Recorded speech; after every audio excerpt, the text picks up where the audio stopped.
யாத்திரா. அபியா, நாம் கடைசியாக பேசிய விடயத்தை சிறு ஜெபத்துடன் தொடர்வோம். ஜெபிப்போமா.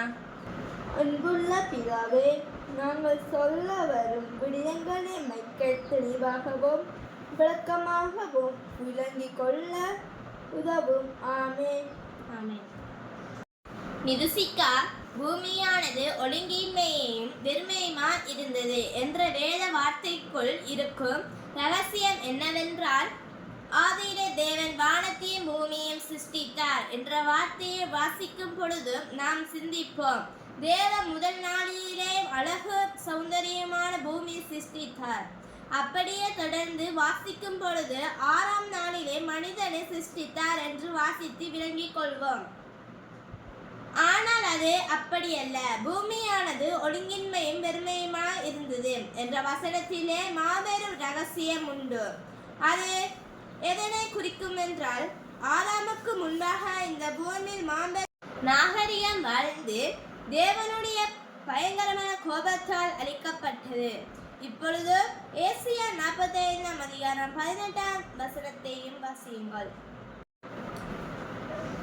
வானங்களை சிருஷ்டித்து பூமியையும் வெறுமையாயிருக்க சிருஷ்டியாமல் அதை குடியிருப்புக்காக செய்து படைத்து அதை உருவப்படுத்தின தேவனாகிய கர்த்தர் சொல்லுகிறதாவது, நானே கர்த்தர், வேறு ஒருவர் இல்லை.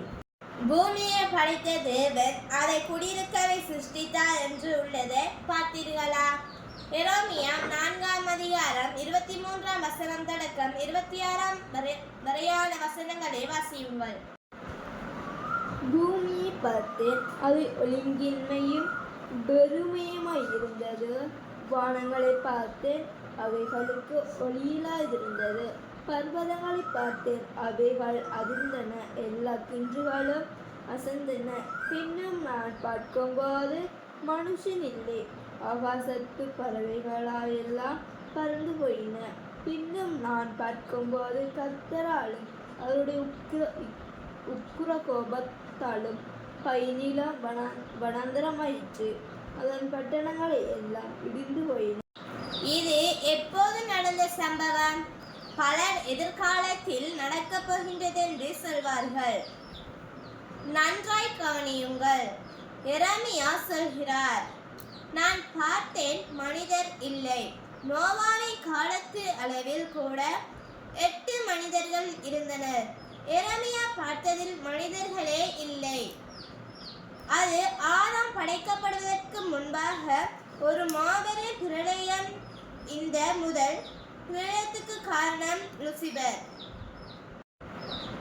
தேவன் பூமியை படைத்த போது அதன் முழு அதிகாரத்தையும் லூசிபரிடமே கொடுத்திருந்தார். ஏதேன் தோட்டத்தை கூட அவனுடைய கையில் தான் ஆதாமுக்கு முன்பு கொடுக்கப்பட்டது. எசேக்கியா 28ஆம் அதிகாரம் 13ஆம் வசனத்தில் இதை தெளிவாக கூறுகிறது. நீ தேவனுடைய தோட்டமாகிய ஏதேனில் இருந்தவன் பத்மராகம், புஷ்பராகம், வைரம், பளிங்குப்பச்சை, கோமேதகம், ஜஸ்பி, இந்திர நீலம், நரகதம், மாணிக்கம் முதலான சகலவித இரத்தினங்களும் பொன்னும் உன்னை மூடிக்கொண்டிருக்கிறது.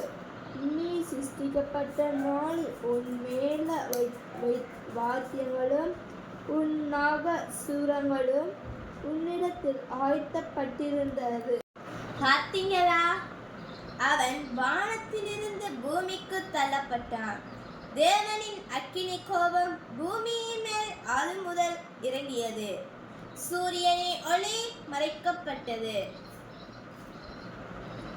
ஒட்டுமொத்த பூமியும் பனிக்கட்டிகளினாலும் காரினாலும் மூடப்பட்டது. அதைத்தான் ஆதியாகமம் 1ஆம் அதிகாரம் 2ஆம் வசனத்தில் ஆழத்தின் மேல் இருள் இருந்தது என்று சொல்கிறது. இதுதான் லூசிபரின் பிரளயம். நவீன விஞ்ஞானம் எழுப்பும் மிக பெரிய கேள்விக்கான பதிலும் இதுவே. விஞ்ஞானிகள் பூமியை தோன்றும் பொழுது 9,000 அடி ஆழத்தில் காலத்தில் டைனோசர்களின் பிரபலமான எலும்புகளை கண்டுபிடித்து அது உண்மையிலே லுசிபெரினின் விழுகை. அதில் ஏற்பட்ட மாபெரும் பிரளயத்திலே அந்த மிருகங்கள் அமிழ்ந்து அவை மண்ணிற்குள் புதைந்து படிமங்களாக மாறின.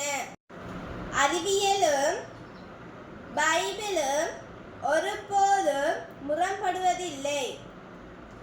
நாம் தான் பைபிளை சரியாக விளங்கிக் கொள்வதில்லை. இப்படி ஒழுங்கின்மையும் வெறுமையுமாய் இருந்த பூமியைத்தான் தேவன் பல்லாயிரம் ஆண்டுகளுக்கு பின்பாக ஆதியாகமம் 1:3 வெளிச்சம் உண்டாக கடவது என்று கூறி தேவன் மீண்டுமாக சீர்படுத்துகின்றார். நீங்களும் இந்த வேத வார்த்தையோடு ஒப்பிட்டு பார்த்து பரிசுத்த ஆவியானவரின் உதவியோடு இந்த மேன்மையான சத்தியத்தை அறிந்து கொள்வீர்களாக. Praise the Lord.